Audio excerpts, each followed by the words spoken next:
Well, just kind of recapping what I thought, two phases of our team really did an amazing job coming together, playing with a common goal. Both offensively and defensively, I think we responded off, kind of built off each other as the game went on. There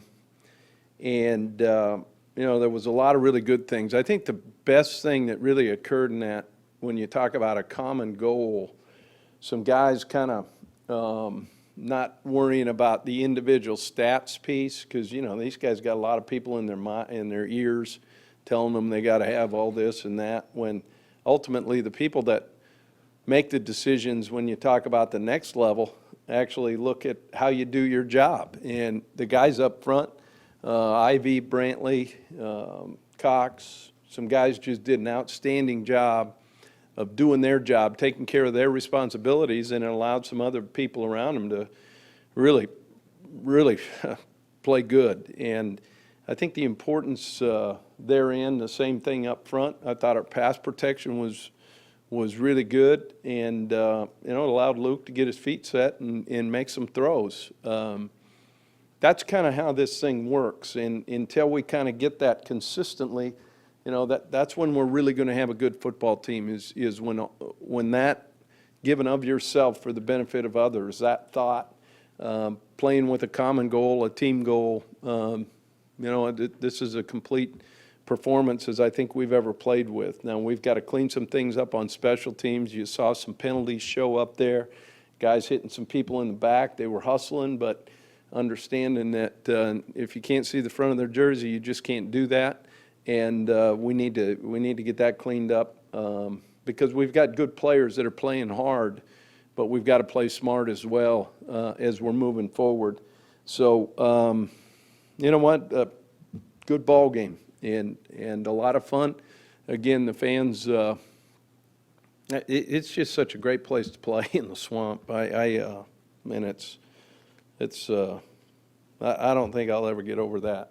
Just that energy and really the knowledge of our fans, I thought was really good. Third downs was excellent as far as them helping our defense, and a little disappointed. We had a communication error there at the end on the little pass play that motion down past the stack, and should have top hatted that, and two guys not on the same page. But you know what? That's we got to learn from that and make sure that we're not giving up those kind of plays as well. So, but overall, a lot of fun. I think the challenge moving forward is to see how this team's going to respond, see how this Gator team's going to respond. I mean, kind of the MO of this program has been, you play high and you play low, and not consistently.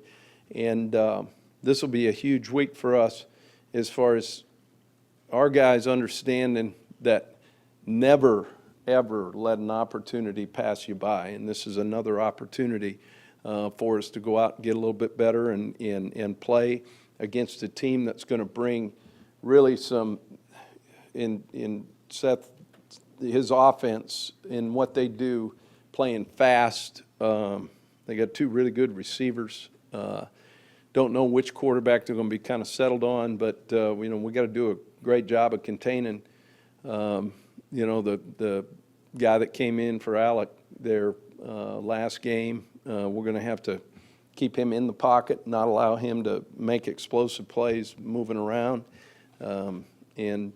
Offensively, looking for consistent performance up front. That's really kind of the goal for us because they do come with a lot of different pressure schemes. Some will-free safety stuff that we haven't seen a bunch of, so we got to be on top of that. And we've got to handle their pressures and not allow us to have negative plays. That'll be the main concern as we move forward this week in preparation for another opportunity in the Swamp. But with that, questions? Oh, well, I'm sorry. Well, you're not sitting there, so I didn't. Yeah, I got you. Okay. Sorry about that. But Tyreek Cleveland will be out, pulled that string again. And You know, that's one of those we just got to get better and keep working on it.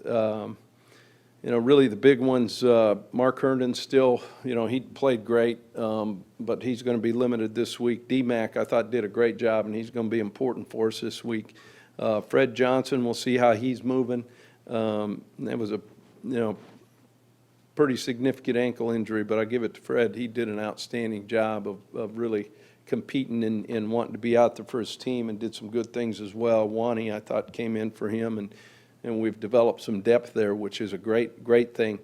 Callaway, I'm a little nervous about with his leg.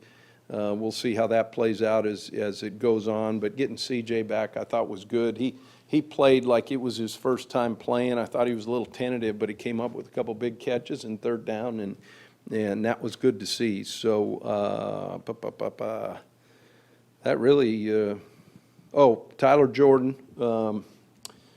You know, we'll see what's going on there. We're going to hold him from practice today. He's got some things he's, you know, we got to get checked out, and I'll kind of fill you in on that later in the week as we know kind of what that is. But he won't go today, which that'll get Richard Desir-Jones in there, Buchanan, and Harkless, who I thought came in and really played well, kind of as a utility guy for us last week. But that'll be an opportunity for some of those guys to come in and play as well. So. Yeah, Jim, obviously you dealt with this a little bit in the first game, and you see it all around the country. Georgia dealt with it with Nichols Saturday. When it's an opponent that's doesn't get your juices going, sometimes teams struggle with it. You talked a little bit about this Saturday night, but is there something special you have to do to kind of get your guys to understand that urgency that you're talking about? Well, and I think, you know, you look at it, you know, I look at it just a little bit overall in just the history of this program, and you know, more so, you know, that mindset of understanding, you know, great teams, they learn how to prepare and go out and be proud of how they play, and realize that you're only given so many opportunities to go do this. And you know, for us, I think we need to, you know, really focus on that. Focus on the now. Focus on the things that you've got to do to go out and be proud of what you do. And you know, be honest, I don't think they're real proud with what they did. They played okay in that first game. I mean, and that's what it was. It was just okay. And you can't just go out and be okay and think that that's a good thing. And I thought that they took that to heart and really played well this last game. But there again, I talked a little bit about the challenge right off the bat. You know, the challenge here is you know, are we willing? Are we going to go ahead and approach each opportunity as something that gives you a chance to go out and get a little bit better?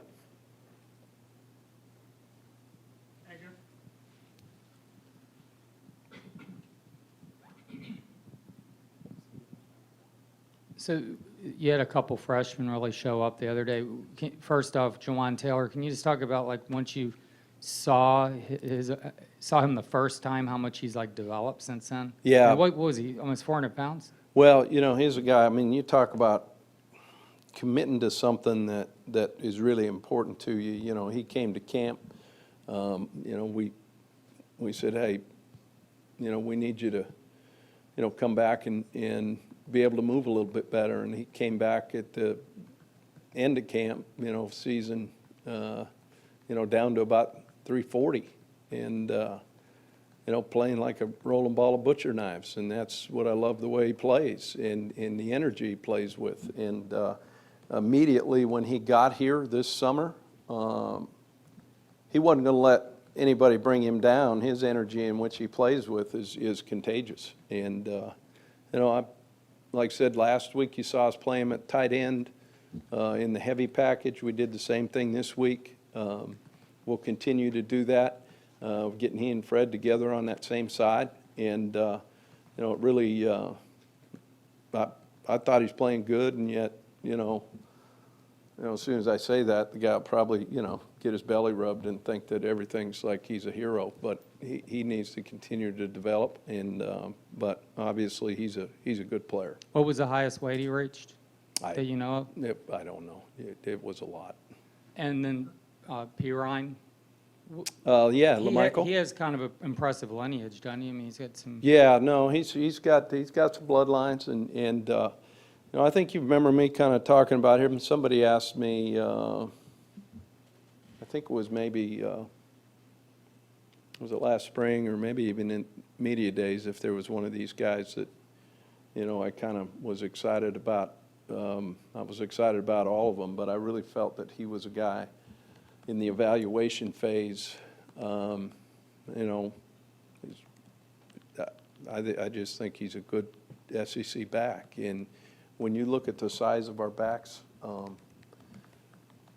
what, they can take a pounding and they can give out a pounding, and that's a good thing. Antonio Callaway, is it a contusion or is it a muscle issue, like a muscle group issue? I watched Doogie Howser, the show, but I don't know. Guy's hurt. Will he practice this week? I said he wasn't going today, but that's the now.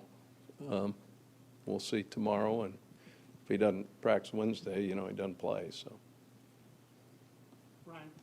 Just build on that, would you be more inclined to be cautious given the opponent this week with him? No. You don't be cautious. I mean, once you're cautious, that's when you run into problems. That goes for anything you do in life. You can't go into anything being cautious, because as soon as that happens, that's when bad play happens. That's when you play okay. You know what I'm getting at? So it doesn't matter. I mean, it's a personal pride thing that no matter what you do and who you play, the opponent should be faceless, because it's an opportunity for you to go out and prove who you are. And so, no. Coach, you guys have some momentum now after that game. How important is it to kind of keep that going with Tennessee coming up in a few weeks? Well, I don't know when that game is, but I do know this game is going to be one that is going to be a real test for our character as to what kind of team we are. And, time will tell. I'll be able to tell at today's practice. I'll be able to tell in the meetings. I'll be able to tell after Tuesday's practice. And I'm pretty honest with you about how they go about their business. And, I'll be able to tell if they're not going about their business right, then we're in trouble, because we're not good enough to show up against anybody. Coach, when you're able to establish the run game early, how much does that open things up for Luke, opening the playbook up for him throughout the game? Well, for us to be a good football team, we've got to be able to run the ball and establish some piece of that and some semblance of that, which allows you to get your explosive plays off of play action. And, we did a really good job in the play action phase of it and got some explosive plays because of that. And I know I say it over and over, but this is true. I mean, if you can stop the run defensively and make them one-dimensional, you got a pretty good chance to be on top. If you can run the ball offensively, it now opens up your whole playbook as to what you can do. So it's about establishing the run on offense, and it's about stopping the run on defense. And that's what great football teams do and championship programs do. If you look at it year in and year out, the teams that are, really successful. You get some, outliers here and there, but ultimately those teams that can do those two things usually end up to be pretty darn good. And on defense, throughout the preseason, Jalen Tabor's gotten a lot of recognition, but Quincy being able to get the interception, what kind of statement do you think he was able to make? Well, Quincy and Marcus both. I mean, and again, how do those guys do that? They do that because of some guys up front, and that's the key to, that was an unbelievable squeeze to the sideline. He had his hand, his head back. That interception he had was man, that was a big time interception, and yet, Jalen's interception was, and I credit him because he studies the game so much. And you play faster when you know your opponent. And that was one of those formational things that he knew what was happening. And he might as well have been the receiver on that one as quickly as he got in. And then you think about Marcus's, what did we do? We rushed the passer, he got off the mark, he threw an errant throw, and there you go. So all those guys, I thought, again, it goes back to a team defense and what you do to prepare to be successful, and that was pretty good. Mark? You mentioned that this is going to be a pretty good character test for you guys. Are you a believer in letdowns and or trap games and that kind of stuff? Well, I think what you do is you look at historical precedents, and as I've said, this program, if you look historically, has sometimes let that creep up and enter the psyche. It's not something you coach them to do, but let's face facts. I mean, I'm pretty blunt when I talk to them. I mean, look, this is what it is, and it's your choice. That's the beautiful thing, is it's a choice. And you choose to show up, or you choose to be cautious, to pick a good word. I like the way you said that. That was, in fact, I might use that today. Do I have to give you credit for that? Which word? The cautious word. I kind of like that. Go with it. Sure. Can I run with that? Absolutely. Okay, that actually is pretty good. And, I mean, it is what it is. And, I mean, I'm not going to hide the fact. Okay, so you don't coach them. Can you coach them the opposite way to take the human nature element out of it? Well, I think the biggest thing to me in anything you do in life is to be honest. Right? Call it the way it is. And then we'll find out on Saturday when we're talking about midnight or whatever, because it's a night game again. Sorry about that, guys. I'll make it quick, but yeah, is that what it is? But speaking of that, if just total side note, sorry, you got me. But I love those 3:00 games in the swamp, because I was looking across, and you know how that kind of the shade kind of starts to hit our sideline? And then you just, I mean, I can't believe that we don't play every game at that time, just because that has an effect when you're kind of just sitting in a microwave, I guess, Yeah, and you're cooling off. Yeah. Jim, when you watch football games, a lot of times the backup quarterbacks are just kind of standing on the sideline or on the bench, not engaged. All three of your guys are constantly. Yeah. What's the benefit of them being so engaged like that? Well, I think it speaks for them, first of all, and them being involved in the game plans, and, it only helps them play as well. And,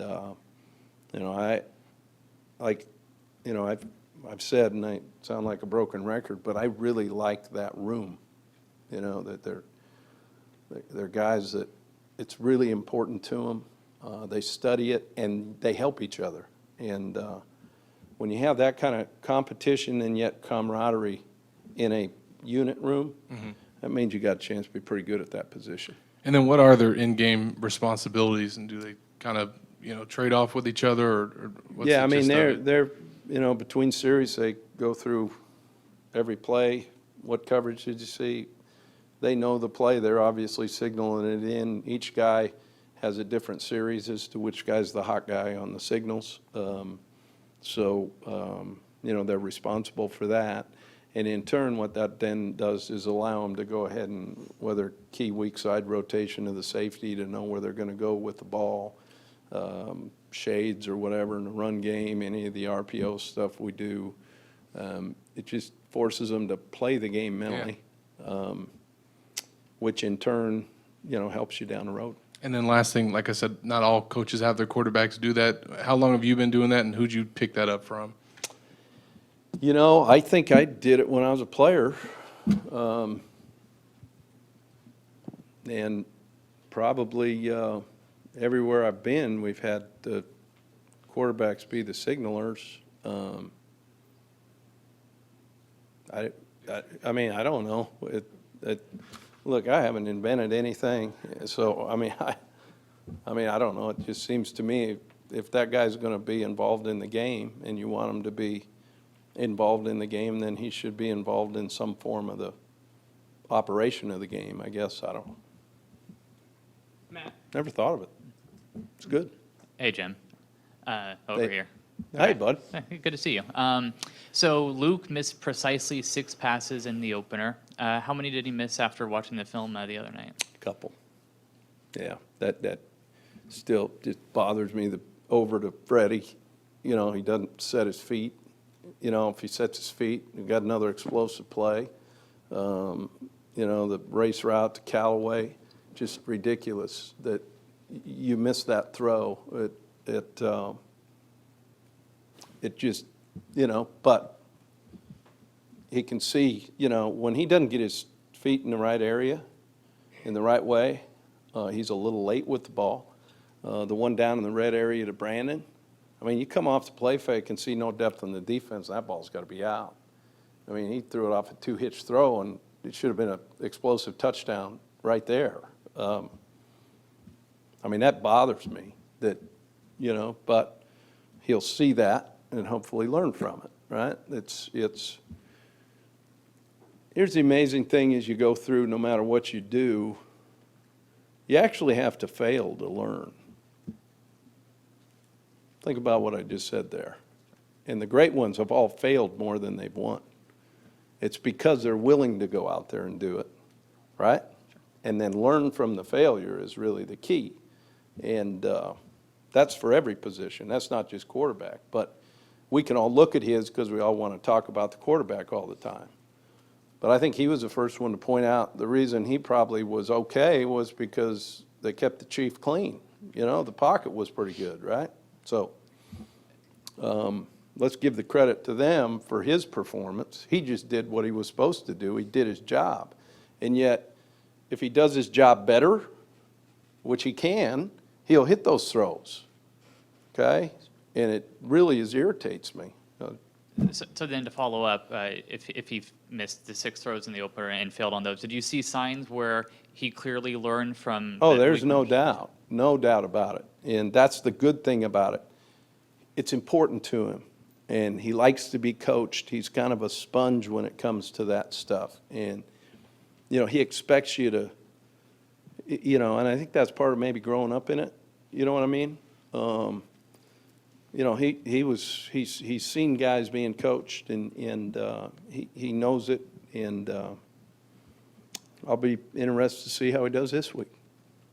Ryan, all the way to back. Coach, can fans expect to see more rotation at the running back position, or will one guy ultimately take the bulk of the carries there? Well, those are pretty good players, and all had pretty good games. I thought Cronkite did a great job, especially in the third down package. He did some really good things. You know, Jordan, yeah, I think they all did pretty good. So it's a good problem to have. And how do Quincy and Jalen compare, just as a tandem, to some of the defensive backs that you've coached and just seen up close? Yeah, no, those two guys, I like I said, here's what I like is their approach and the extra study they do and how you watch film, not just watching it, you know, and saying, hey, that was kind of cool, you know, but what can they learn from tendencies, splits, formations, you know, this guy's here, this, you know, those type of things. They really do a great job of that, which helps them be even better players. They're natural, great players, but the way they study is that's what I like. Couple final questions. Nick, right here to the right, and then Edgar. You mentioned learning from failure. It seemed like Eddie's last kick, the special teams unit was late to get on the field. I think you were standing next to a ref, timeout in your pocket.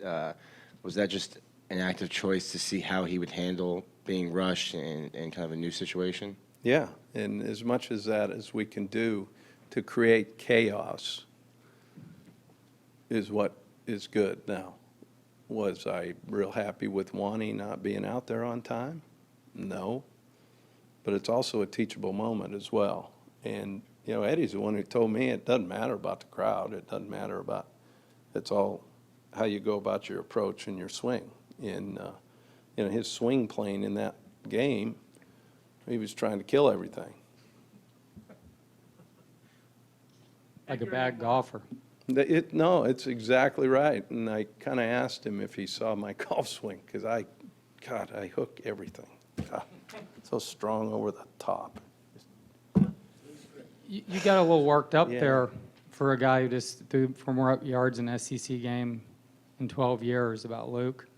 So is that, I mean, saying you're irritated and stuff by some of the misses, do you do that? Do you do that, coach a guy hard, especially coming off what might be viewed as a very good, even breakout performance? Do you know where I'm coming from? Do you coach a guy I really even harder? don't, because I try to coach them all hard, because I want them to, I want them to be successful. And especially at that position. But really, all of them, I don't think I've done anything different than what I've ever done, So maybe ask some of the quarterbacks that one, I guess. I don't know. Wrap it up with Mark. Late in the game, CBS announcers dropped this little nugget about you having all the players write grievances down anonymously. Grievances, Issues, complaints, concerns, goals. goals. We do. Is that what it was? Weekly common goals. They said, yeah, it was Vern, you never know. So, it seemed like it. No, it was, we do weekly goals every week. And they go up on all around the, Yeah, that's, since I can remember, we've kind of, team goals or individual goals? both. What's the purpose there for making those public for everybody to see? For everybody in the team to see? Well, I mean, why keep it a secret? So then you can hold each other accountable. Isn't that kind of how you run an organization? My organization is not run like yours. Okay, I got you. Yeah. You might want to work on that. All right. Okay, anything else? Thanks, guys. Appreciate it.